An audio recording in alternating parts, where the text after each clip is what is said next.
Hi everyone, it's Mrs. Brimlow, and today we're going to talk about how you can check to improve a solution works for a system of equations algebraically. So this is page 17 in your packet, or I've linked a copy in Canvas if you need it. So if an ordered pair is a solution, it must work for all equations.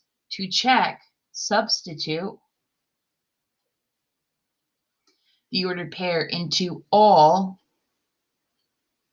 or both equations. Okay.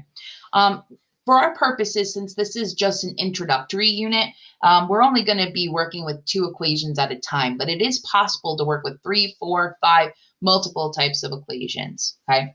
Now, if the ordered pair works for both equations, then it is the solution. If it doesn't work for both, then it is not the solution. So remember, it has to work for both, okay? If it doesn't, it means one of 2 things. 1, it's not the proper solution, or 2, the set of equations have none or infinite would have no solution, okay? All right, so they gave us this set right here, okay? 5x plus y equals 14, x plus 2y equals -8. These are not forms we've worked with a ton. In this form, we call it standard form. It is a type of linear function or way to write linear equations. However, we don't need to graph them. We're just proving the point, so we don't need to worry about changing it around to be y equals. All we're going to do is substitute the point into each and check to see if it's a solution for this set. So I always start by writing the original equation. That way you can just go in and substitute, make sure everything lines up.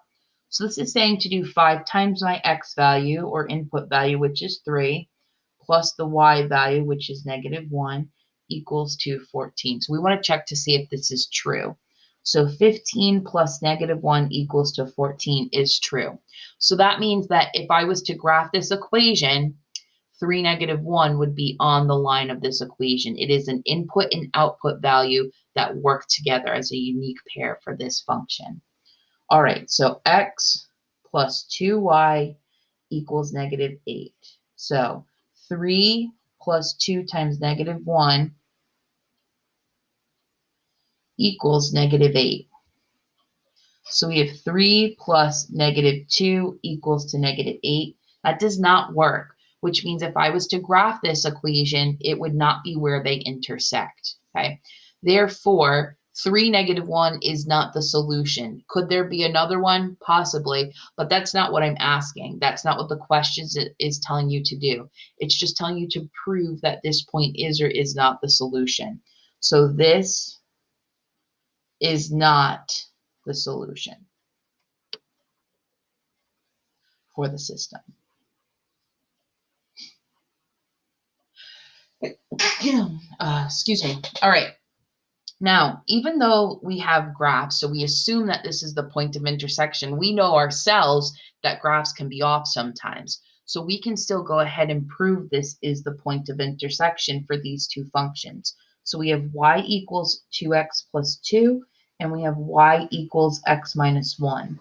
So this is x, this is y, and we're going to substitute it in. So we have -4 equals 2 times x, which is -3 plus 2. So we're going to see if when I simplify this, this is a true statement. So -6 plus 2 is -4. So this is for sure on this first line. Okay. So now we're just going to check the second one. So we're going to see, does -4 equal -3 minus 1? And the answer is yes. So these graphs were drawn accurately. This is the point of intersection or the solution. This is the solution for the system. Okay. So you're going to practice this today using the next few pages of your packet, or there's a really good IXL that is linked to this assignment. If you have any questions, please let me know, and I will chat with you soon.